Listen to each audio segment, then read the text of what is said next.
for exiting the European Union, David Davis, to whom I will give the floor straight away. Secretary. Thank you. Good afternoon, ladies and gentlemen. Michel. There is no doubting that this was a vital round of negotiations, taking place just days after an important intervention by the British Prime Minister. Theresa May's speech in Florence had at its heart a desire to drive progress this week. It was intended to change the dynamic and instill real momentum. It set out a clear, pragmatic approach designed to help secure an agreement that works for all sides. It built on a hugely significant work that has gone on across government over the last year that's seen us publish 14 papers covering technical negotiation detail and the United Kingdom vision for the future relationship, the Article 50 letter, and 2 crucial white papers. So this week, my negotiating team came to Brussels armed with detailed thinking that underpins the proposal set out by the Prime Minister. And while inevitably this requires further discussion, I believe that thanks to the constructive and determined manner in which both sides have conducted these negotiations, we're making decisive steps forward. After 4 rounds, when I look across the full range of issues to do with our withdrawal from the EU, I'm clear we've made considerable progress on the issues that matter: increasing certainty for citizens and businesses, providing reassurance to our EU partners in regards to our mutual financial obligations, and agreeing to some of the key principles in relation to issues arising for Northern Ireland and Ireland. Now, I make no secret of wanting to talk about the future and the importance of this to business and citizens in both the European Union and the United Kingdom. The Prime Minister's speech sets out the scale of our ambition here, as well as a proposal for a simple, clear, time-limited period of implementation. This period, based on current terms, will ensure people, businesses and public services only have to plan for one set of changes. I believe this should be quick to agree once Michel has a mandate to explore it with us. As the Prime Minister said last week, our shared future can only be founded on partnership, friendship and, most importantly, trust. This is what discussions this week have been about, which brings me to the detail of our discussions. On citizens' rights, we have made real progress on issues which will enable citizens on both sides to continue to live their lives broadly as they do now. We will publish an updated table later today which shows many areas of agreement. So I am pleased to report that we've agreed most aspects of social security coordination, building on the progress in the last round, which I told you about last time. The United Kingdom thinks that in some cases we must go beyond the strict requirements of current European Union law in order to protect citizens. For example, we have offered to the European Union guaranteed rights of return for settled EU citizens in the UK in return for onward movement rights for onward movement for UK nationals who currently live within the 27. And I look forward to the response of the Commission to this offer once they've consulted with the Member States. But we must also acknowledge that a major question remains open between us. It relates to the enforcement of citizens' rights after we leave the European Union. The UK has been clear that as a third country outside of the European Union, it would not be right for this role to be performed by the European Court of Justice. But we have listened to the concerns that have been raised, and as a direct result of hearing those concerns, the United Kingdom is committed to incorporating the final withdrawal agreement fully into UK law, direct effect, if you like. We also recognise the need to ensure consistent interpretation of European Union law concepts. We've not agreed the right mechanism for doing this yet, but discussions this week have again been productive. And we provided further reassurance on how European Union citizens will be able to apply for a new status once we leave. And we know those that are already holding permanent residency documents should not have to go through the full process. So we presented early thinking on detailed processes and plans on how we might ensure this does not happen. It's all about providing certainty, clarity, stability for European Union citizens living in the UK and UK citizens living in the 27. And it represents pragmatic compromises to our shared challenge of ending anxiety for those citizens. The shape of that deal is becoming clearer.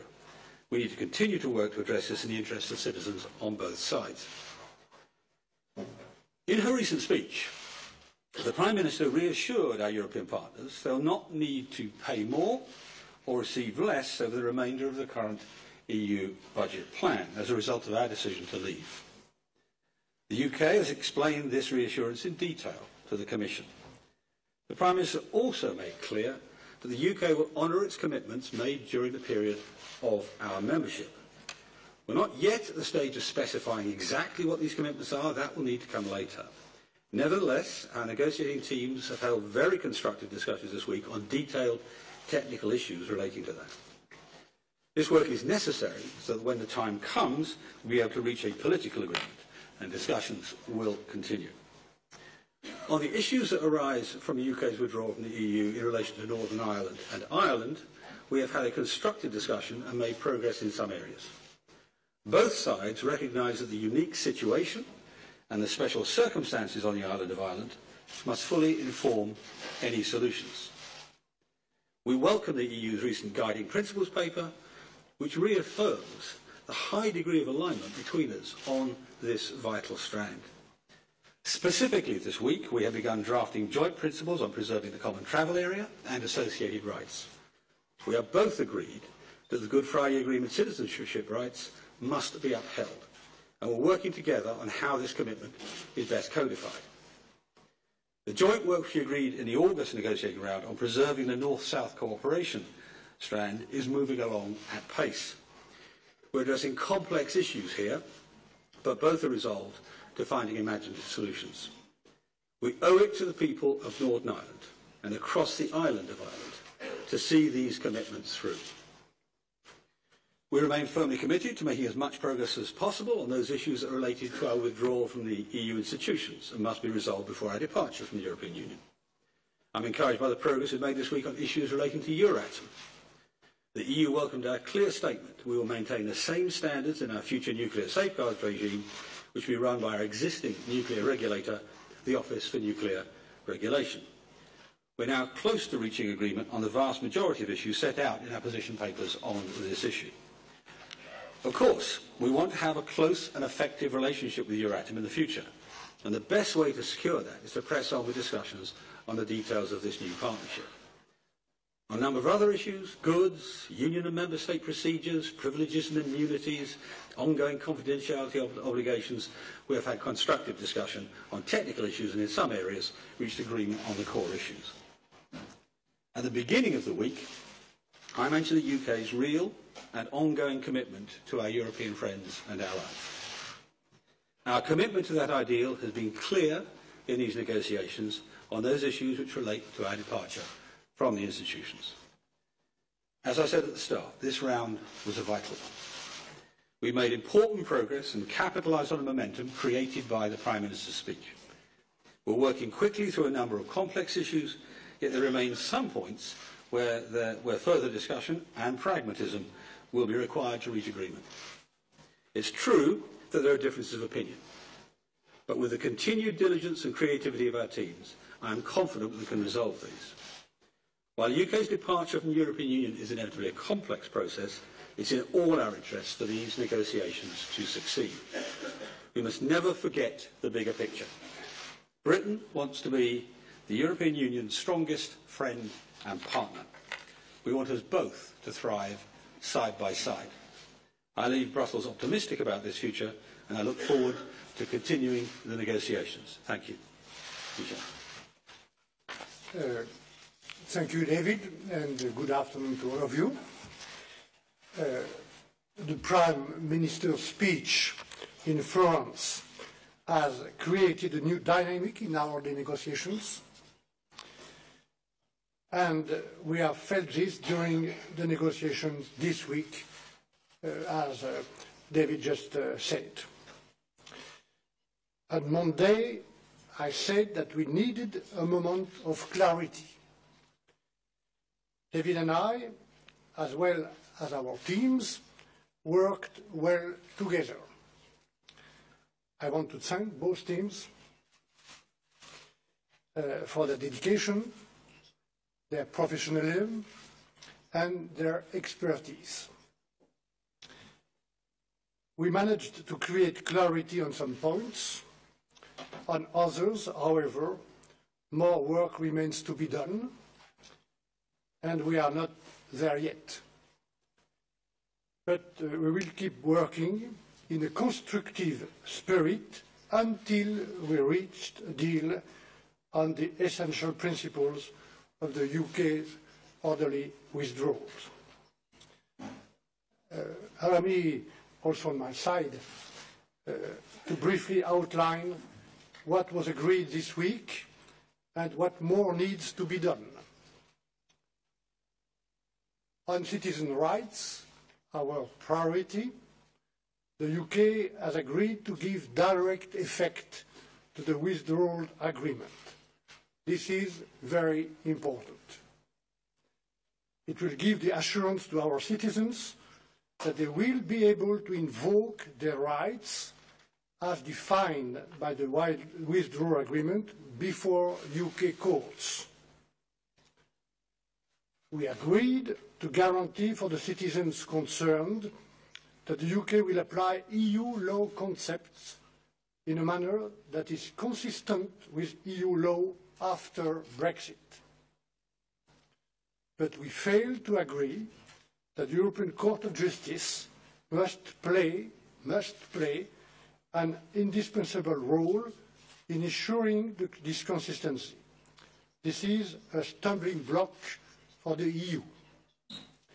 There are others.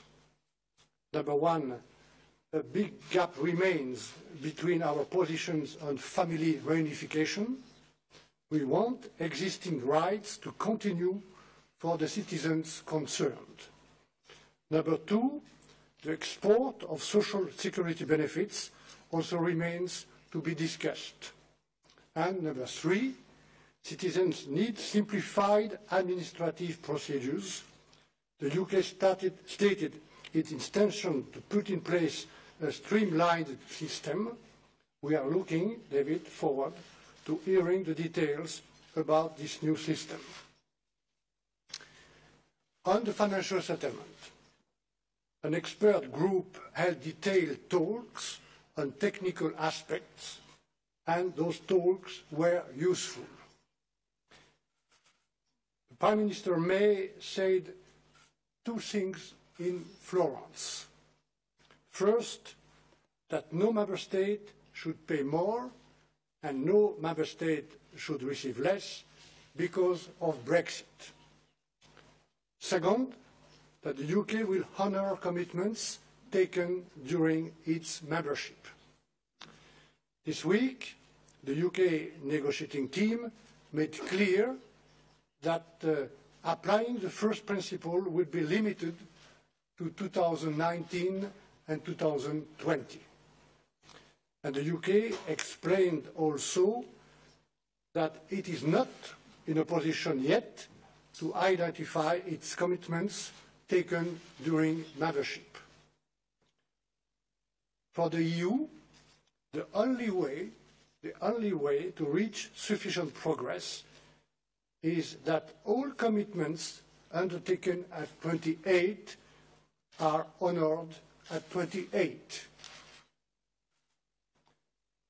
On Ireland, we had a constructive, once again, a constructive discussion, and we made progress in some areas. As David just said, both the EU and the UK recognise that Ireland is in a unique situation. Any solution will need to be fully informed by the special circumstances on the island of Ireland. As I mentioned several times, such solutions must respect both the integrity of the single market and the Union's legal order and the Good Friday Agreement in all its parts. We also confirmed our commitments towards maintaining the common travel area and started drafting common principles. Ladies and gentlemen, we have had a constructive week, yes, but we are not yet there in terms of achieving sufficient progress. Further work is needed in the coming weeks and coming months. In 3 weeks from now, the October European Council will be an opportunity for me to take stock of the negotiations with the President Juncker and the President Tusk and the 27 heads of states or government. I also look forward next week to the European Parliament's resolution, which is important. I hope that the new dynamic created by Prime Minister May's speech in Florence will continue to inform our work. Let's leave it here. We will pick up in the week of the 9th of October, where we left off this week. And I want to thank you for your attention too. Thank you very much. We have time now for 4 questions. And I will start with Ben. Thank you very much. Ben Wright from Ben Wright. Can you hear me now? Thank you very much. Ben Wright from the BBC. 2 questions, if I may. David Davis, your tone today is clearly more optimistic. There's a warmer atmosphere in here. But there are obviously big stumbling blocks, in particular the role of the ECJ enforcing citizens' rights and the massive issue of money. The European Union clearly want commitments for more. Do you honestly feel that this is a proper negotiation, or are you simply trying to pass a series of tests the EU is setting you? Monsieur Barnier, if I may, could you define more clearly for us, please, the phrase sufficient progress? It's very vague. And couldn't it be argued that it's your very narrow interpretation of the negotiating mandate that is holding these talks back? Sometimes the questions make me laugh. Of course, it's a proper negotiation.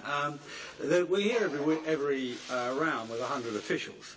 And to take one example today, I mean, later on today we'll be publishing an updated table of progress on citizens' rights that shows the direct outcome of those negotiations. Now, if you look at them, you'll see most of them are now green, as they term it, and it's an agreement between us. And most of them, all of them, help all or part of the 3 million European Union citizens and the 1 million United Kingdom citizens, or both. And so it's to their advantage. The same thing is true of Northern Ireland, where we've made real progress. It's not been a one-way process at all.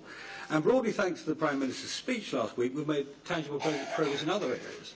And I hope we'll see in the future, for example, very significant progress on the question of the implementation period. That will come in due course. But again, that's not a one-way process.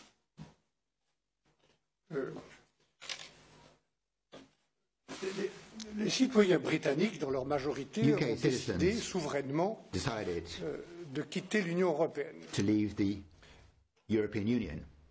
Le gouvernement britannique a de son côté confirmé qu'il souhaitait aussi quitter le marché unique et l'union douanière qui accompagne évidemment le marché unique. Ce sont des décisions lourdes, graves. Decisions which are heavy with consequences. They're serious decisions. And as David said earlier on, there are complicated consequences in all sorts of areas: human, social, legal, financial, economic, technical. Donc, so ne vous étonnez pas que you shouldn't be surprised. Ces rounds, qui sont tous utiles, that these rounds, which are all useful, avec plus de points de résistance ou some of them have parfois more des déceptions, des avancées. Nous avons eu un certain nombre de clarifications importantes cette semaine. Tout ça se déroule avec le temps nécessaire. Et pour ce qui me concerne, and as far as I'm concerned, je veux rappeler que nous ne sommes pas dans une négociation habituelle. This is not the usual kind of negotiation for the European Commission. We don't have a text or a directive to defend. Le négociateur ici à la Commission, avec la confiance des 27 gouvernements, chefs d'État et de gouvernement et du Parlement européen. Et je veille simplement à trouver to make sure that we find the ways and means for an orderly withdrawal.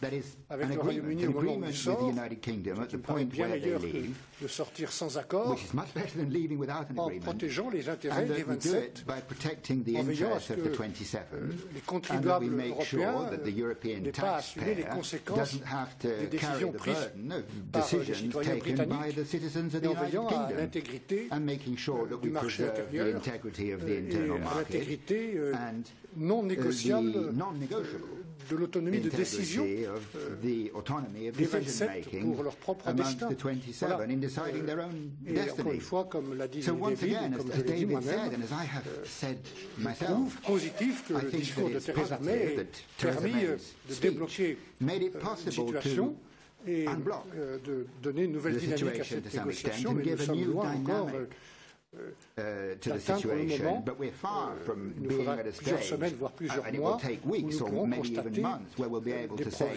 yes, okay, there's been sufficient progress on the principles of this orderly withdrawal. Okay. Bruno.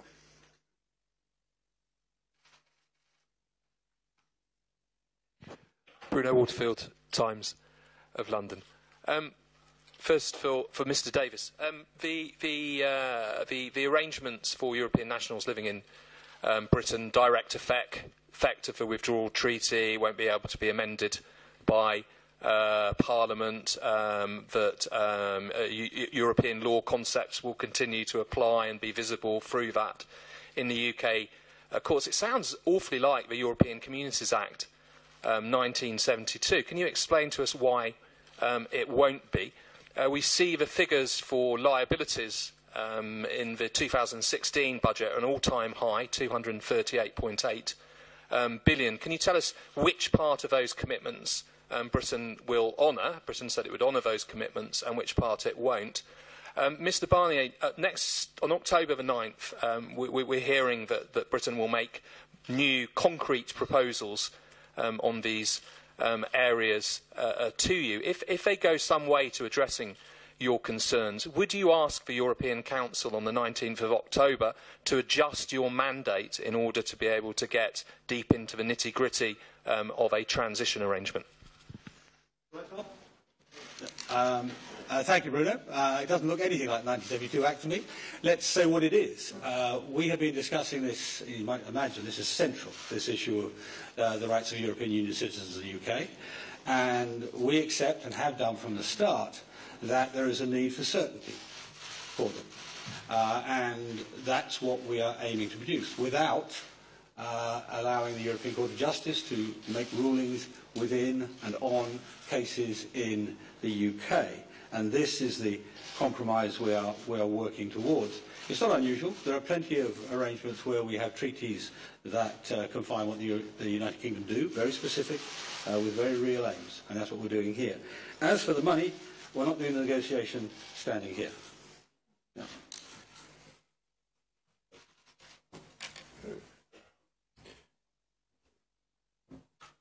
J'ai répondu tout à l'heure sur I answered earlier on about sufficient progress. On pourrait rentrer un peu plus dans le détail, mais quand vous lisez we could go into the details, les papiers, but if you read the papers and the position papers rendus publics de manière that have been transparente made par public with full transparency by the Commission and by my vous y team, voyez I think ce que you nous can see. attendons I mean, you can see what we expect. sur la protection You talk durable des droits about des citoyens, sustainable protection of citizens' la rights in cohérence de time, l'interprétation de ces droits des deux coherent côtés, interpretation of those rights sur on both sides, l'engagement financier où and nous the demandons financial simplement, settlement. ni plus ni moins, que We're les engagements asking pris à 28 soient for the respectés fact à that the 28. commitments entered into Sur by l'Irlande, 28 be honoured by 28. progressons.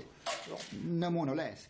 And on Le plus Ireland, tôt we're possible, making progress. je pourrais I mean, as constater soon as dans ma possible, responsabilité de as soon as- négociateur and I take my que nous sommes là responsibilities as a negotiator seriously. sur As cette soon as I première can say that séquence we're qui there, concerne le retrait in that ordonné. first sequence, underpinning the Le orderly plus tôt possible, je withdrawal, recommanderai and as soon as possible, moi-même I shall recommend au Conseil européen to the European de m'engager Council à ouvrir la deuxième étape we qui peut start the concerner second stage in the sequence, which would then be cette demande addressing que le gouvernement britannique, par la voix de the Theresa May, a request formulée that pour la the première UK fois. government put forward through this David m'en avait parlé. Theresa May for the Le first Premier ministre time. I britannique, mean, pour la David première had fois, a mentioned demandé it. cette période de transition. But this transition period, I mean, du côté des 27, nous ne sommes pas surpris par cette demande. I'm not surprised by that request from the United Kingdom for a transition period. Le document de base qui est issu de mon mandat, the basic document which is my qui mandate, précisément décrit and which does les indeed conditions dans lesquelles describe the conditions nous pourrons discuter under le which moment we venu. would be able to discuss in good time, and I hope that that won't be in a long time, but discuss a transition period.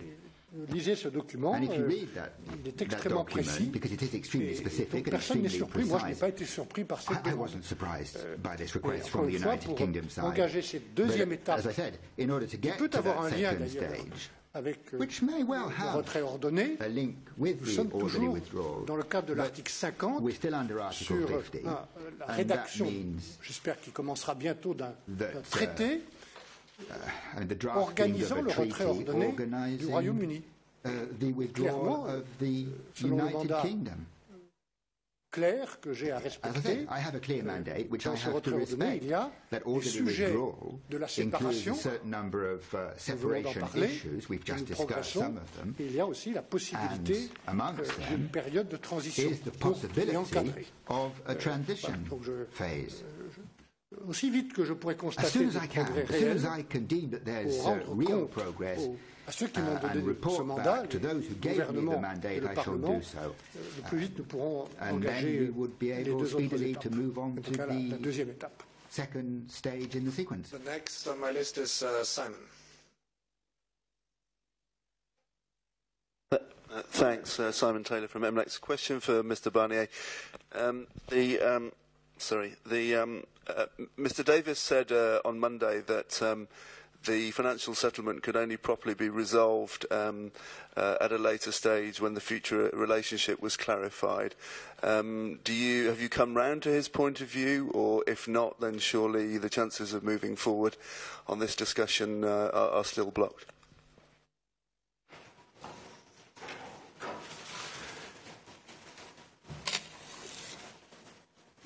D'abord, sur le fond, grâce On the à substance, first of all, ces deux phrases thanks to que those j'ai two écoutées sentences, attentivement et de manière those two constructive, comme je l'ai sentences dit, which avant I et deemed après, constructive, as I said, à Florence, very soon afterwards, the sentences spoken by the Prime Theresa Minister May, in Florence.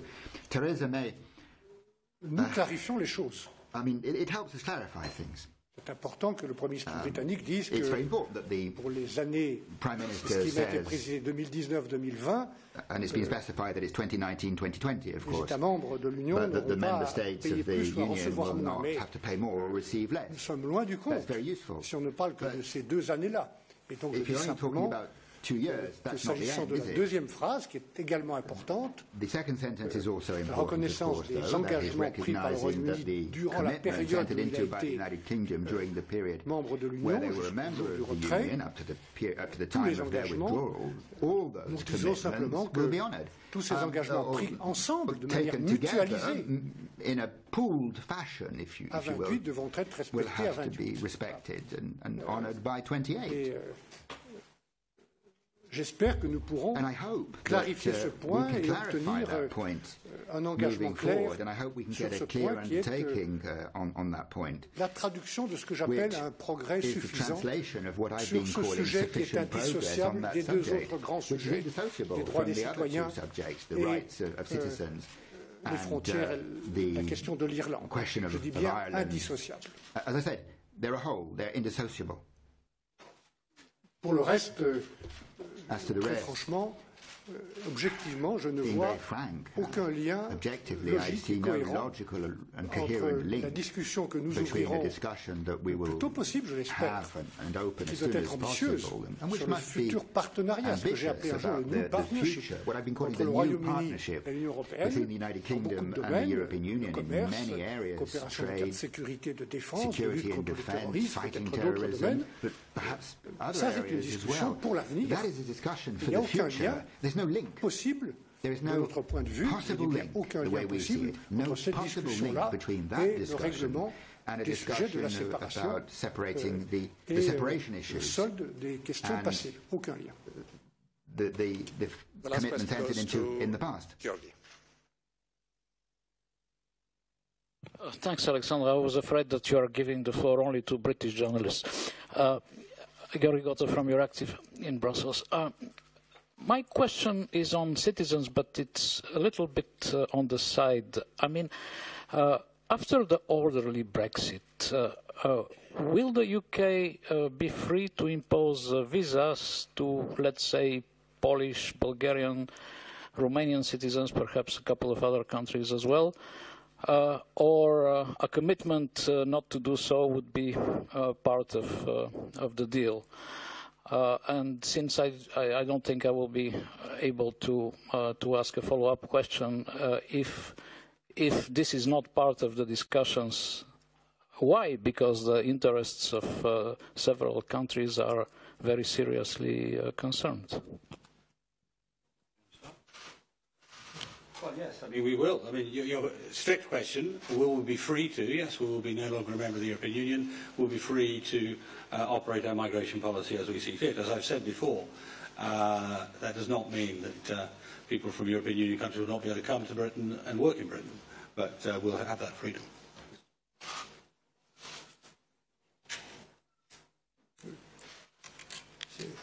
The question was really for Davis rather than for David rather than for me, wasn't it? We're discussing objectivement de tous les sujets où la décision du Royaume-Uni de quitter l'Union crée une incertitude where some uncertainty is created in general terms. Pris tous ces sujets, and we've taken all these subjects, and I think David talked about the 14 documents that the UK has published, and we've published 14 documents on all sorts of subjects wherever there's uncertainty. Première priorité, c'est en effet celle des citoyens. First priority is, of course, citizens, the people. We want to make their rights secure. Sur la base de la non-discrimination, de la continuité de ces droits, acquis jusqu'au jour du Brexit, et des droits qui sont acquis par des familles, qui vont être importants, cette sécurité valant pour la durée de leur vie.